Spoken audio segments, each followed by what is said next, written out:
And you just listen to a young girl who was saying that the Nigerian community here is totally very angry.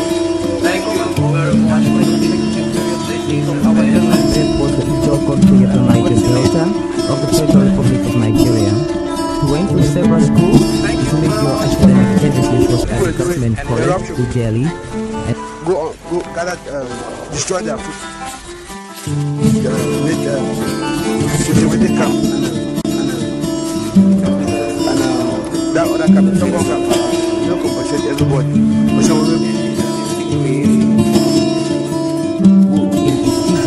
Sometimes. Today our focus will be in the style of J.P. Clark, a poet and writer, and we shall also be very interested in his point at more dancing. Some lives are meaningful, some are empty. There are lives that are meaningful, with too much meaning and riches to offer humankind. After some of these earthly adventures and more, one can still find footprints of these great lives on the pavements of our contemporary life. Good evening, you're welcome to the program Green Planet.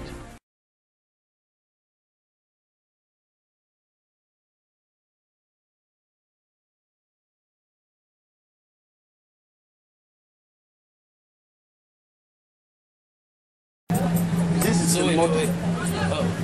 Thank you very much for talking to people, places, and events, and the African Center for Community and Development. What is your name, sir? My name is Joseph Njie. Okay, and you are here to exhibit. This stand is, I term it, the stand to reignite our cultural heritage. Okay. Yeah. And which cultural heritage? This is Bakweri cultural heritage. Okay. These things you see here, we've displayed about 400 years used by our forefathers. Okay. So some of them are almost extinct, and the younger generation, as we are ebbing out, do not even have a glimpse of what we have. So we decided to come up with these things in order to reignite the culture which was left to us by our forefathers. That is why the display is here. Okay. Yes. So can you tell me each item one by one so that I can know what your forefathers were Yes, yes. I will first of all take you right inside here. You see, these leaves, and this one here was, this particular one was used in tying food, cocoa, whether you are going for a journey 2-3 days, this is what our forefathers used, and you can carry it along for several days. It will be okay. Now this other one here is what we call zhao. It was used by traders to parcel salt, fish, crayfish, rice, whatever you bought from the market was being tied in these leaves. And So it was some kind of parceling paper? Parceling paper, not wrap. Foil paper? Yes, not now we use plastics. Okay. So for over the years, over 400 years, these leaves were what we used. Then and now, what about this? Oh, this one is the traditional bed called tala. The traditional bed called tala? Tala, yes. This tala, when you have a child who wets at night, you use this tala so that even if it wets, the urine will go into the ground. It will not remain on a mattress. And our fathers, this was one of their beds they used for those yesteryears. Now, you find here a ladder, typical ladder. Traditional ladder. Traditional ladder. You see, it hasn't got any nail on it. The rungs are tied with special ropes from the forest. Wow. And these ropes, what are they called? They are called kokila. Kokila, a type of rope which is found inside the forest. Okay. It was properly utilized. That is why we are still having it today. It was not been destroyed. So the rope has been conserved in the forest? Yes, for over 400 years. This was what they used in cleaning the compound. This is a traditional broom? Broom, yes, for cleaning the compound. Okay. Yes. And it's called? Libaba. And what is this? This is a molotov. This is a lamp. That is when you visit me and it's after dusk, I'll give you this traditional lamp as a torch. We light it At the tip? at the tip here. As you continue going, you keep on waving it to enable you to see the footpath.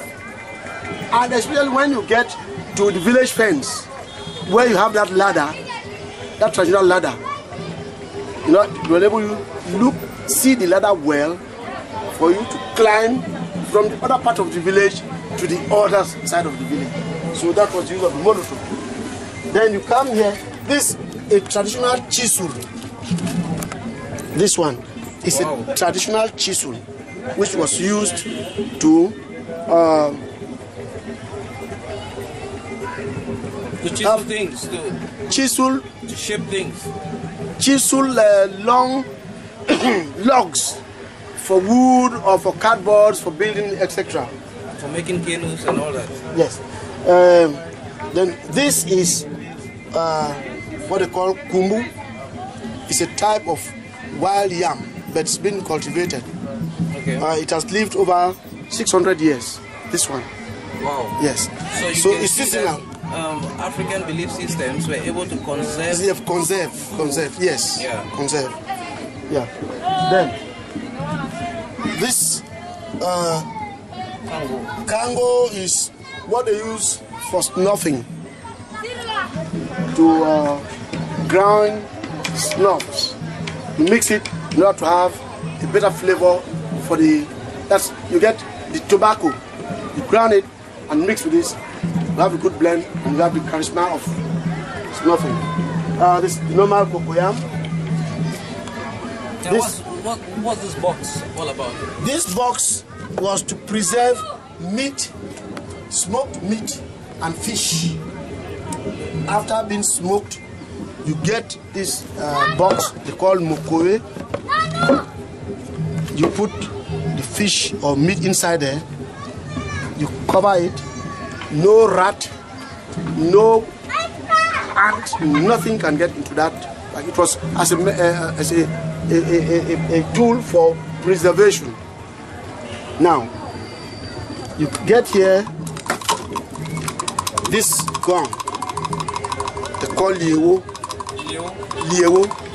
It is used by hunters with dogs in the forest. The history, this liewo is about 78 years old. This one. You can even see how it's been shaped. This is a bone of an animal. Now, the history of this liewo is it's a fruit. It's a seed of a fruit which has been eaten by elephants. The elephant eats the fruit. This elephant now, this fruit goes into the stomach of the elephant. So it comes out and germinates? No, it doesn't germinate. It passes through the digestive system. After it's been digested, it's been passed out as feces. Okay. Or dung. Then the elephant now runs through a big track. When it goes through that track, the hunters now come and scatter the dung and get this seed, brings it into the village, and then make it in the way they want it to be, and then get the bone of an animal and fit it there, so that whenever the dogs, this liewo is for two purposes. The first purpose is to indicate the direction of the dogs. Then the second one is to enable that the dog not to hit its chest on a rock while hunting on the mountain, chasing an animal in the mountain. So that's the purpose of this. And this stuff that we see down here. This wood here is about 80-something years old. Yes. It's called Traditional Akamba. It was used like the sticks, the pinning poles for our traditional houses. Now, what I'm interested in is this chaff they call matobe. Nowadays, people use this scrap of rubber to make fire.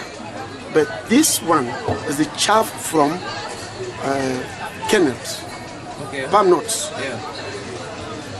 It produces non-toxic smoke, no carbon, but the rubber produces carbon. So what we're advising our young people today, our forefathers used this over time where they was very strong, but now with the rubber you inhale that thick carbon which after affects diseases, yes. Now, Which if we move to the other side. Yes. Here, I'll start with this one. This is a horn for wrestling. Okay.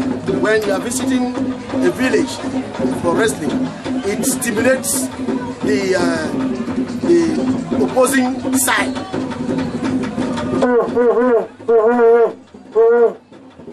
Wow. To indicate that we are on the way. This is what we used, food kerosene inside here, we used in reading. Okay. Reading. They call it tutu. There were no candles. Get this lamp, this bottle, put kerosene inside, put this small wick. It will flame, burn, and you. This is another preservator. These are the olden pots. Okay. How old is this pot, for instance? This pot is about 80-something years old. And this one? This is a clay pot. This one is older than this one. This one is about how many years? This one is about 120 years. Wow. This So one. you can see traditional African Preservation and artifacts here. Yeah. And what are all these stones about? These are stones, lava stones. And this was from which lava? They are from different. This from Ikona Lelu. No, this is from Ikona Lelu, 1959. This I think is from this one is from this Bakingli lava. Okay. This one is very old. I think 1920 something. 22. Yes. Okay. This is what was used in drying pendi, a type of wild fruit. Boiled, and it comes out like grains. You grind it, and the family eats. So that's. And of course, we cannot go without talking about the famous kaba. Yeah, those kabas for women. They even had the shimi, which was being worn by the women as a sign of cleanliness. Okay. Yes. Then you get the sanja. It's called a sanja, and the white shirt, which is typical of the dress. Yeah. Or the coastal man. Yes. And this basket? This is what they call kunda. Now, mba. This mba is the initial basket. When you bring your items from the market, first of all, put them there to dry before you put them in the bokowe for final preservation. So here, water sizzles out. Yes. When it's dry, you don't keep it in a container for preservation. This is the container of preservation, which is known as the kunda. Yes. And what about this one? This is the yango. You see here, the yango was what was used in climbing a palm tree to harvest palm wine. You see there's the knife here, and this is the rope.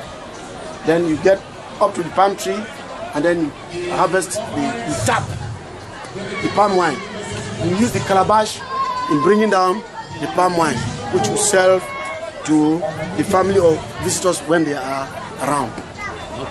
That's a Traditional door. Yes, there were no thieves. So whenever somebody builds his house, he makes what we call a mokonya as a door. No thief, no person, no animal will get into the house. And then the most interesting one, which we must forgotten, is the village fence. Village fence, inter-villages. There were inter-village fences. it's a traditional village fence. Yes, yes. You have to come, when you come from one village to the other, you have to pass through a fence. And passing through the fence, you have to climb through this ladder. You have to climb through here. Yes. Like this is a step. Let me show you how to do it. All right. You get here. Okay. We are going to call First of all, The fence traditional as it was. On the other side of the village, vice versa. So it was customary that when you want to enter into any Bakweri village, you have to pass through the fence and climb the ladder. Thank you very much for talking to people, places and events and to the African Center for Community and Development. And I wish you good luck in this wonderful contribution towards social life and culture in Cameroon, and for your knowledge and presentation that you're doing so far. Thank you very much. Thank you. Thank you very much. And you just listen to a young girl who was saying that the community here is totally very angry. Thank you very much for your blessings of our government. It was the Ijo country of the Niger Delta of the Federal Republic of Nigeria. He went to several schools to make your academic genesis was at the government college to Delhi. And Go gather, destroy their food. Make cultivated camp and that other camp, Tongo camp, no compensate everybody. in each generation sometimes. Today our focus will be on the style of J.C. Clark, a poet and writer, and we shall also be very interested in his point at more dancing. Some lives are meaningful, some are empty. There are lives that are meaningful, with too much meaning and riches to offer humankind. After some of these earthly adventures and more, one can still find footprints of these great lives on the pavements of our contemporary lives. Good evening, you're welcome to the program Green Planet.